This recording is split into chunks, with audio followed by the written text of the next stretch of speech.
for many reasons, because we have a time change that sometimes disrupts our normal schedule of life, actually, whatever our routine is, whatever we do to make us move forward through the day.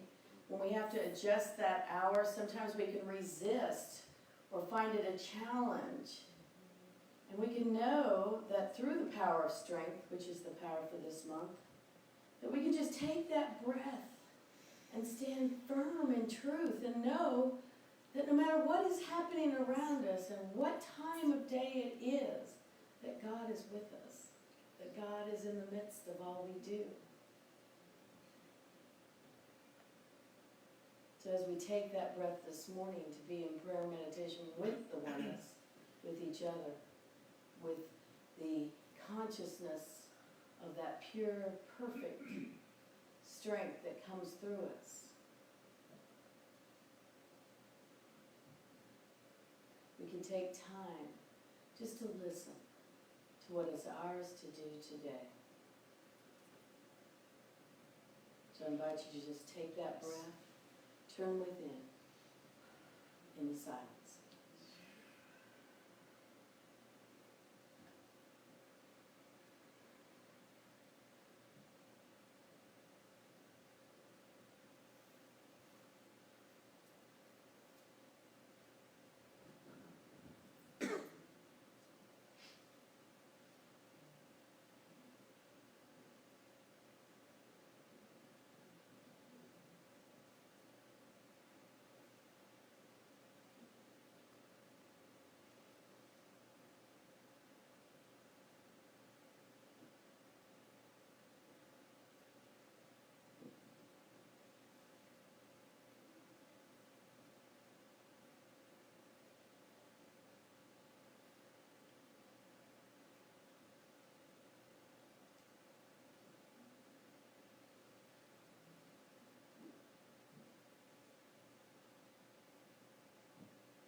So we can take another breath.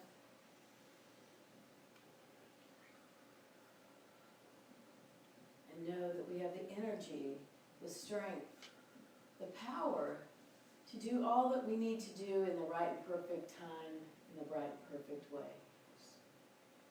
If anxiety or stress starts coming in, know that you can give it to God and you can release that. And know deep in your soul that the highest good is going to come forth.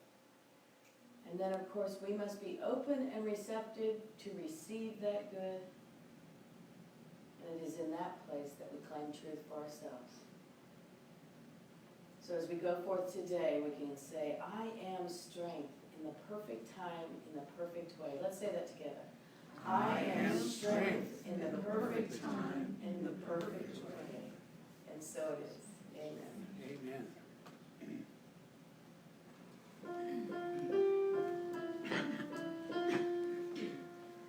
Our thoughts are prayers, and we are always praying. Our thoughts are prayers, listening to what you're saying. See the higher consciousness, a state of peacefulness, and know that God is always there. And every thought becomes a prayer.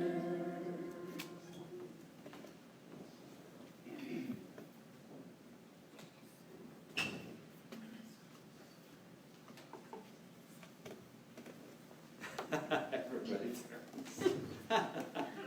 Let's all turn. Let's all turn and look at. Let's turn around. Look at me. We're all looking. It just is perfect time. Welcome, Georgia. Welcome, Sandy. Is this your first time? You're a little late, but you're all right.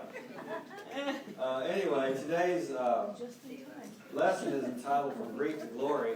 And to start out with something funny, it's kind of a truism more than anything. You know how those of you that own a pet, how the pet always greets you when you come home or whenever you've been gone for a little bit. Well, I hope that all of us can grow up to be the person that our pet thinks we are. That's it? That's it. I said it's more of a truism than a joke. Anyway, so I wanted to get straight to the lesson now. But most of us have experienced some type of grief in our life, and it can be from a lot of different things. And a lot of times, some of us don't even know that we have grief within us that we need to uncover to go forward. But usually we think of grief, when we think of grief, we think of sad times, but it can be a time of great reflection also, if we allow it to be. And so, as I've said before, I like to look at grief, and sometimes a lot of times at a memorial or a funeral, I'll say this, is when we become sad about something, it's not that we want to push the sadness about losing someone or something in our life. It's not that we want to push that sadness out necessarily, but we want to come to the understanding of what a wonderful blessing that we had to be with that person or be in that situation. We want to come to that understanding instead of always thinking of that person and thinking of or being sad about it. And it doesn't hurt to be sad about it, I'm not saying that. Because, even, my mother made her transition in what, 2002? 2000. And Dad made his transition in 2002? Is that it? Okay. Yeah, so anyway, I miss both of them, each of them for different reasons.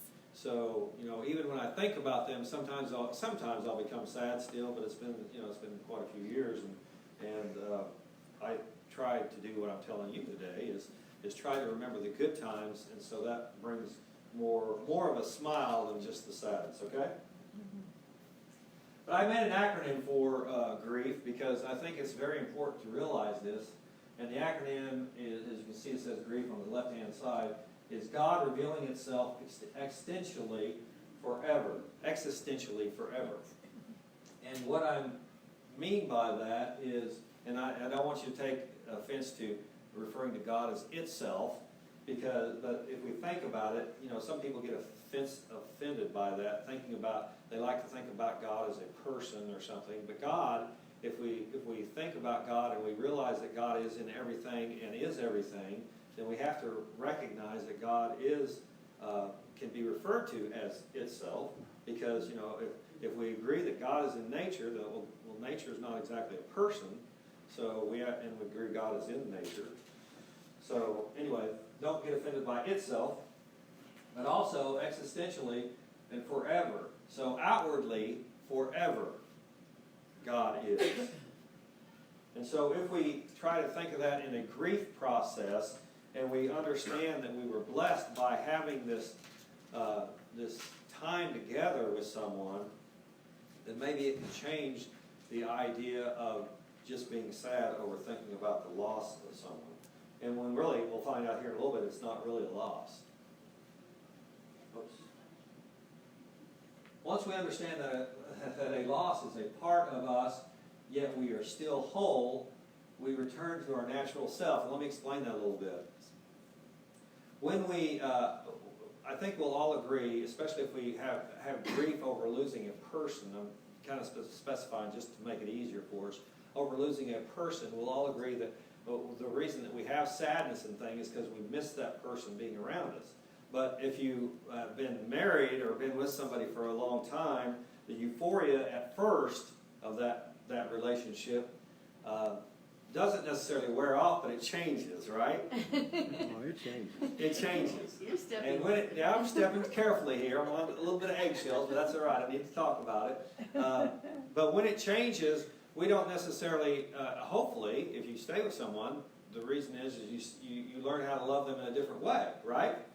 And for different reasons, which is good, because you're learning more about a person's individuality and how they express God in the world. And if you are open to that, then you are growing yourself by understanding how, if you understand the oneness that we all are, understanding that that's a part of you. And when you come across that an individual where if you love them and you're going to be with them, then you know that something that doesn't strike you right at first, then you can learn that how that is within you instead of necessarily coming from them. Do you kind of follow where I'm going? Okay, good. Because it's important to know that we are, all of the emotions, all of the ideas, all of the things that come from humanity is part of us. And something that makes us feel, irritated or whatever is a part of us. And it's something that we haven't uncovered yet to understand why that makes us feel that way.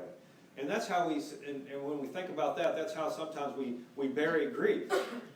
A lot of people, in my position at the jail, that's a big part there.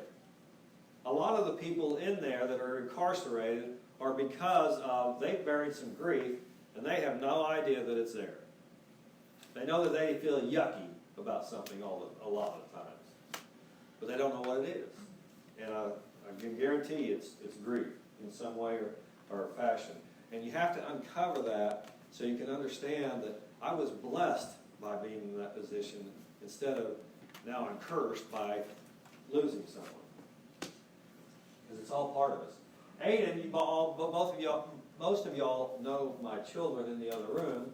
And Aiden, the older one, right there, has an outward, wonderful vigor for life, doesn't he? He'll talk to you real quick. He'll be the first one in line. He has a lot of energy for everything. And that's great. That's wonderful.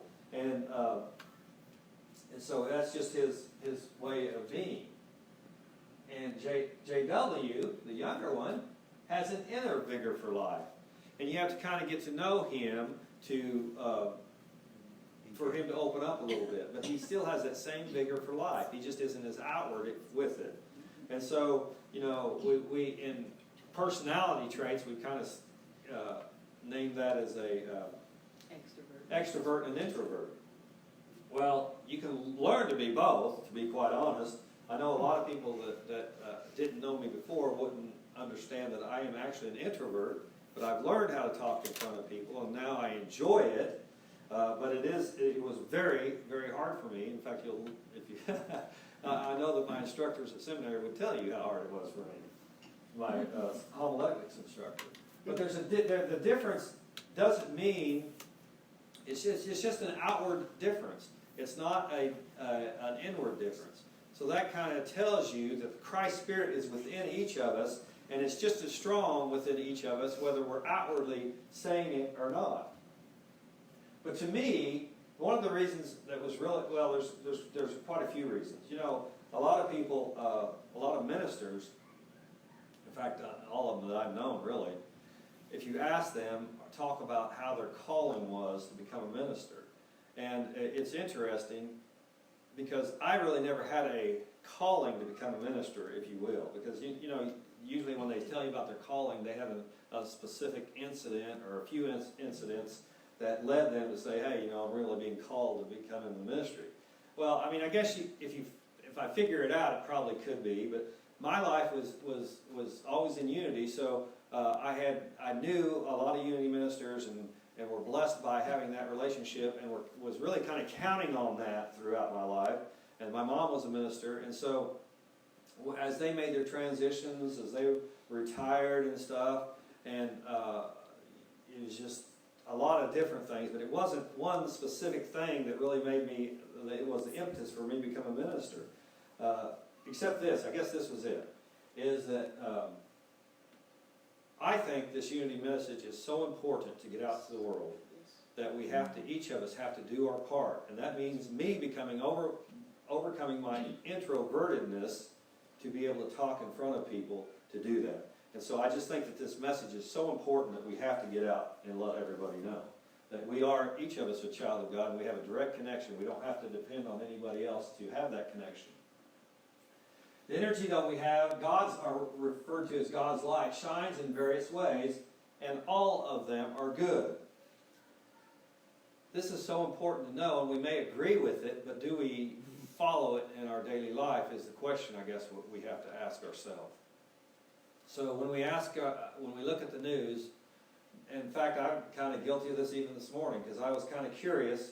I watch the national news almost all the time, but on the local level, I don't always watch it. And if you watch the news, you can get discouraged if you let it happen, but don't let it happen to you.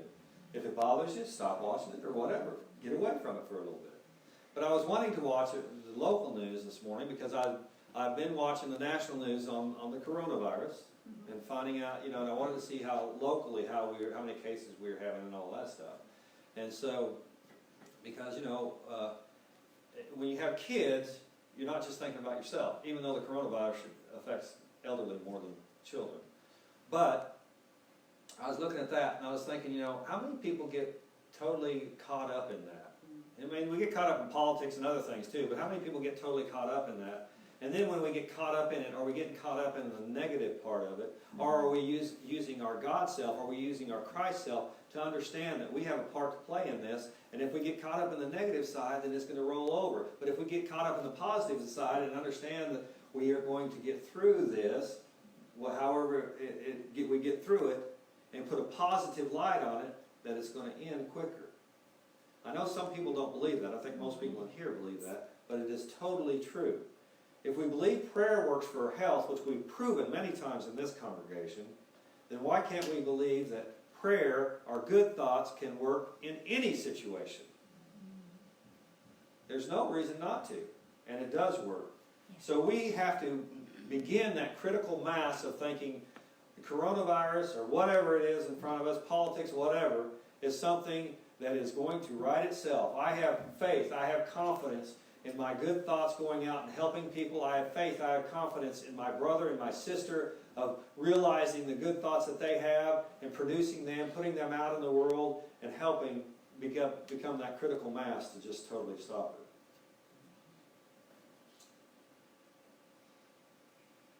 it. The glory of life is that we can love one another unabashedly without losing any part of ourselves.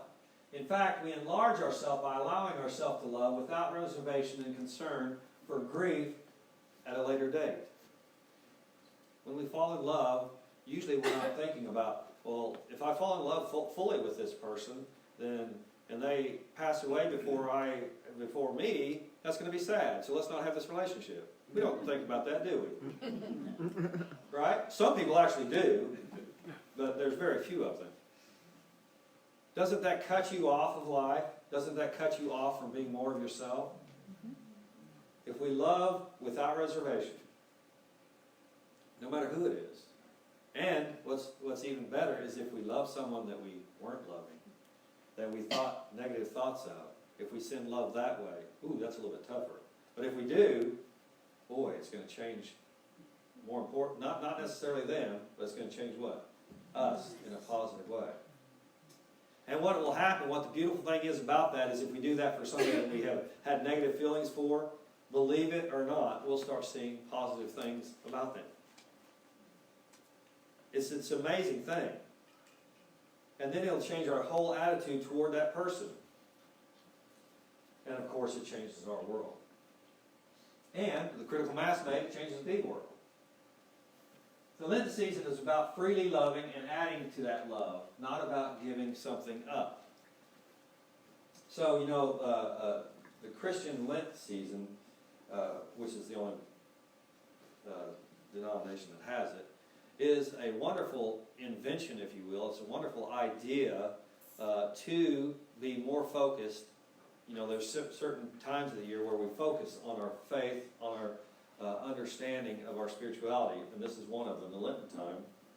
And a lot of people have made it into something where they give up. Well, so I'll tell you this one joke, since I didn't tell you one earlier, and I only told it at the Ash Wednesday. There's only a few people here, but there was this one Catholic neighborhood. It was all Catholic, and so one day one of the families moved away and sold it to a Protestant. And so the Lenten season came about, and the Catholics were out having a fish fry, like they do every Friday during Lenten season. because Catholics give up meat on Friday, okay? And they smell this grilling going on. So they went to the Protestant, they traced it to the Protestant house and went to his backyard and said, and he was grilling this steak. And they said, what are you doing? And they said, well, I'm just grilling a steak. Y'all want some? He said, no, we can't have any. We're all Catholics, and we, only eat fish on Fridays. And so they said, would you like to come to our Mass and learn more about Catholicism and maybe join? And so he went, and he was real impressed, and he said, yeah, I'll join. And so they had the priest come over and bless him and said, you were born a Baptist, you were raised a Baptist, but now you are a Catholic with the holy water. And so he's a Catholic. And so next Friday rolled around, and they're having their fish fry, and they smelled the same smell. And they went over to the Protestant's house, and he was cooking a steak again. And they were looking at him, and they all came around to him, and he had this water in his hand, and he was putting it over the steak, and you were born a cow, you were raised a cow, but now you are a fish.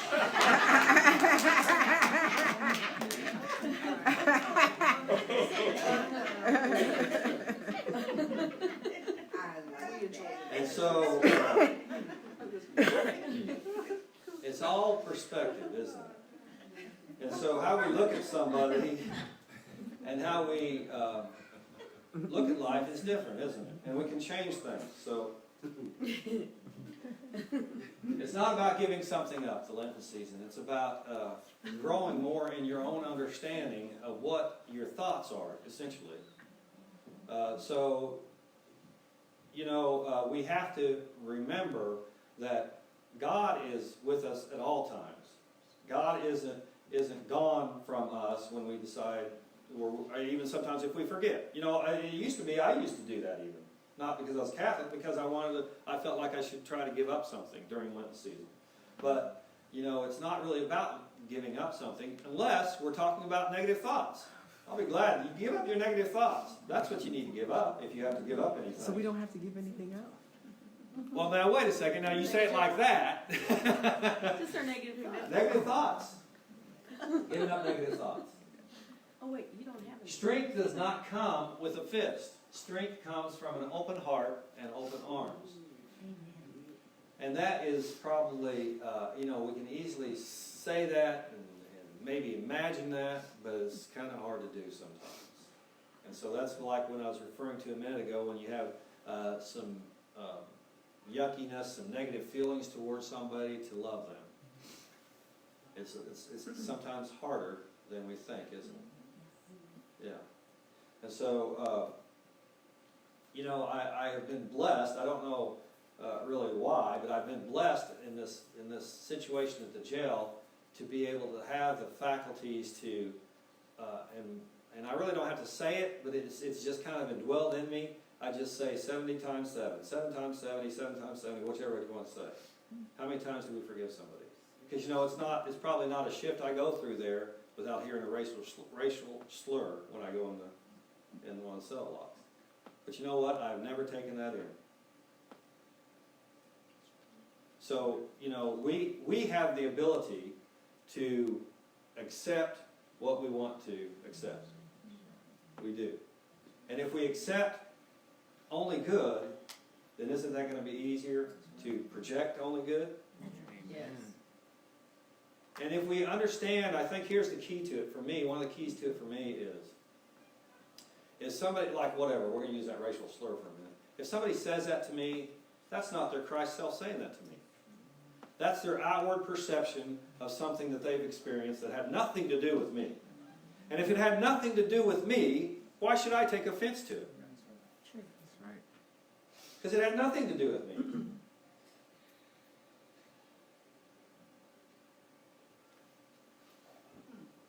There are different levels as far as different negative ideas as far as people that you can observe in that situation. And one gentleman I've been trying to, I don't like to say help, but assist in some way to understand more the Christ himself, because I can't really proselytize there, and that's not what I'm there to do. But after time, if you take that stuff in, if someone is negative towards you, then what can happen? You can probably be negative toward that person, right? And a lot of the people that work there and guards are kind of, they're not necessarily negative toward him, but they are not as accommodating toward him. And you can understand why from a human perspective, from a personality perspective, you can understand why, because he's pretty hateful all the time. But I have noticed that when I've been nice to him, and not necessarily at that moment, but later on, he's not as negative. And, that's pretty hard for someone not to be as negative when they're locked up 22 hours a day. And aren't even out of their cell. I mean, you have to consider the circumstances too, right? So, and that's one of the things that, in fact, I've told some of the detainees, some people call them inmates, but some of the detainees there, especially when I have to do it, which I hate doing, but I do, have to shackle somebody up, that all the way. And that means leg irons, fists, and then the chain between them wrapped around their belly so they can hardly move. They can just move like this. Maximum security. I almost always tell them there's nobody that should be like this. Nobody should have to be chained up like this. And they definitely get that. They definitely understand that. So anyway, we get our strength, though, when we open our heart and our arms to love one another. No matter what their history is. I'm not saying, when I say that, please don't get me wrong. I'm not saying that nobody has to pay for their past transgressions. I'm not saying that. But what I'm saying is, we don't have to be the ones, as far as an individual relationship, have to be punishing toward them. Love has a way to push things out that are not love. Ideas, actions, etc. Because even if it's hard for us to do it first, if we start loving someone that we don't agree with or something, it becomes easier and easier because it's pushing out those negative ideas. It won't totally push them out because we have to recognize those at some time and affirm them to understand that they're there to totally get them out. It's kind of like the grief process. The grief process isn't something that immediately I'm going to be fine because I'm thinking good thoughts. That's not what it's about. It's about understanding the times that you had together more than just the loss that you have experienced. And it becomes easier and easier to talk about a person. And that's one of the things I brought up my mom and my dad.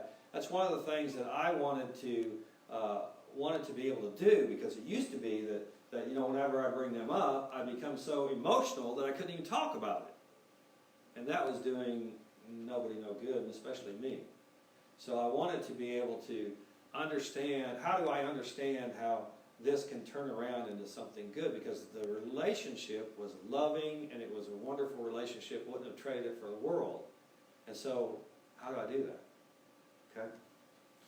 It's a process. And you do it by loving, and it slowly pushes those other ideas out. Grief to glory is about loving the time we have had with each other in the past to an understanding of loving the time that we are with one another in this now moment. So in other words, that's another important reason why we need to understand that to be able to look at those good times that we had together instead of just focusing on the loss, because if we don't, and if we just focus on the loss, we're missing out on some loving times in this moment because we're so focused on the loss. You follow me? Yes. So, and it can happen, and it will happen more than likely for a while after you lose someone, which is totally normal. But lean on those people that are there to help you, because those are the ones that are trying to help you understand the wonderful times that you had together. Okay, so has everybody been following me? I think they have. Yes. Yes. Good. Great. So understanding that we can love one another right here and right now to the fullest is the idea behind this. Now I've got I want to explain this a little bit. That's a good picture, Francie. You're going to see some other great pictures of hummingbirds here in a minute, but hummingbirds have a long history of folklore and symbolism in native cultures. In Native American culture, hummingbirds are seen as healers and bringers of love, good luck, and joy. In Central America, they are a sign of love and will bring love to the person who spots them. You know, making sure that you are listening to positive things that are helping you in your own spiritual unfoldment is important. This song that Reverend Francis is going to play for us is a song that I really liked when I was younger, and I had totally forgotten about it. And it was amazing that this week it came on the radio, and I heard it, and I started listening to the words, and I thought, my gosh, those are really spiritual words. And I really had never noticed it before. But it's so important for us to plant, or to think about, for sure, the positive ideas as soon as we can, wherever we are in life. So Francie will play this. I think that, Wait, you got one I more know that slide. you all will remember it. No, I don't. Oh, well, I offer you this blessing today. If you receive it, please say amen. Amen. Amen.